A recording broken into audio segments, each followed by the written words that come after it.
So bonjour, Lisa Martin, Indigenous Makodo Dambouting in Donjuba. My name is Lisa Martin. I'm from Sault Ste. Marie, Michigan area, and that's where my office is located. I am a member of the Ojibwe Nation, a member of the Sault Ste. Marie tribe of Chippewa Indians, and have ancestry over in Canada as well, in the Garden River First Nation in Canada. And so where I live is actually located right on the border of Canada and the United States, and it's the Upper Peninsula of Michigan. So winter here right now, and snowy and cold, which it is for a lot of the year here. The InterTribal Council of Michigan. We are a consortium of the 12 federally recognized tribal communities in Michigan, and then also the urban serving American Indian organization in Detroit area. So our organization is governed by the tribal leaders in Michigan, and we're an official tribal organization. So we don't represent tribal communities, we provide service to the tribal communities according to the governing body of our elected tribal officials. We provide a lot of services, a lot of health promotion, disease prevention services. We have an environmental department. We have a maternal and child health department. We have economic development department, behavioral health department, and our offices of Head Start and Early Head Start, so early learning for tribal communities. I work in the maternal and child health department. We're doing, our organization is federally funded for the most part, so we get a lot of our most, if not all of our funding from federal sources. So evaluation is a large component of those sources of funding. So I work primarily with tribal home visiting, and they've put a lot of effort and a lot of focus on evaluation for our programs in particular. And so that's what I do.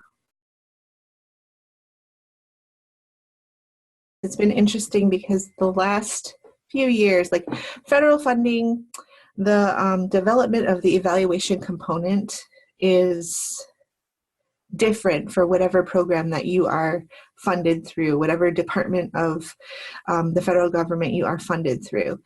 We've seen a lot of evaluation components for different programs that maybe don't necessarily relate or speak to what the needs and priorities are of tribal communities, yet if you're federally funded, you do have to report on those things, and you can make it useful for yourself.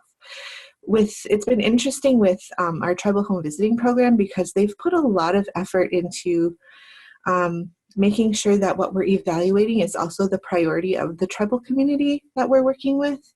And it's been an interesting evolution in that way, in working with evaluation that you have to provide back to the funder that is in a sense useful to tribal communities, but may not necessarily be the priority, to working with a federally funded program that values the interests and the needs and the evaluation expectations of the tribal community. So we've been really fortunate in being able to do that, because I don't think all programs get to participate in evaluation in that way.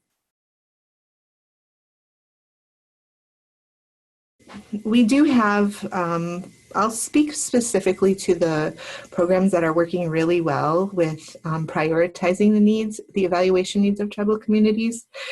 What they've done is really interesting. That we obviously have data and information and evaluation information that the funder needs that's prescribed by the federal government, but they've created a component where we have technical assistance from evaluators that are kind of outside of the scope of our project, that sit in as like part of our team, really.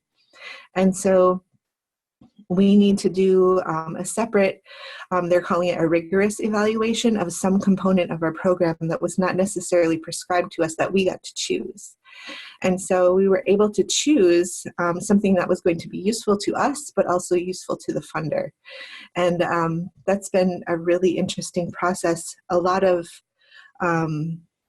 support from our technical assistance evaluator, a lot of support from what they call our federal project officer, and a lot of encouragement to include community members, other stakeholders like our home visitors, and then our program administrative staff who are also closely either a tribal community member or have worked for tribal communities for a long time. And it's been wonderful. We've gotten, I think, probably the best evaluation, not only outcomes, but supportive information for tribal communities that I've seen so far. And it's been really exciting.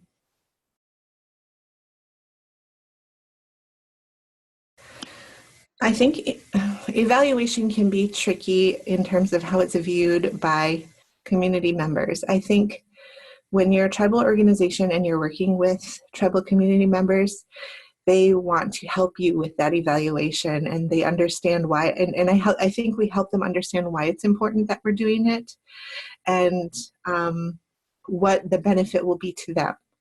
And I think when we approach it in that way, it's a lot more successful. I think, though, tribal communities get a lot of funding from federal sources because they do their best to support their communities in whatever way is needed, but because of the risk factors and disparities that we have, we don't generally have enough of our own funding that can be generated from the tribal level to support our communities. And so a lot of federal funding requires a lot of evaluation when you're getting it from multiple programs, and that can lead to communities being oversampled, oversurveyed, and really inundated with evaluation materials and evaluation efforts. So we really have to be careful about that with our tribal communities and approach it in a really good way.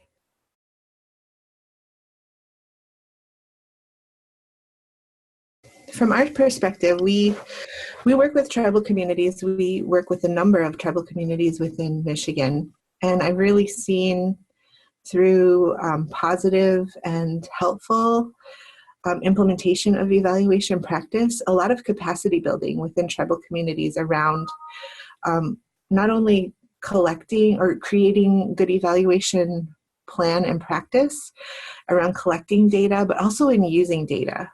Because for a long time, when I first started, I see that we're making a lot of progress and inroads on collecting or creating an evaluation, a good evaluation, a sound evaluation, and a useful evaluation, collecting that information.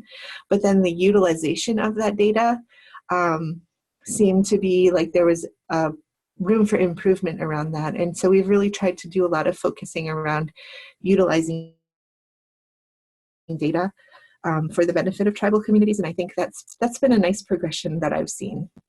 Because we've been able to do that, I think tribes and myself even, take the lessons that we've learned from the support that we've been provided and are able to use it again for other evaluation efforts. So there's this continuance of learning around evaluation that we've been able to utilize and implement that stays with the community after the evaluation is done and that they can use again.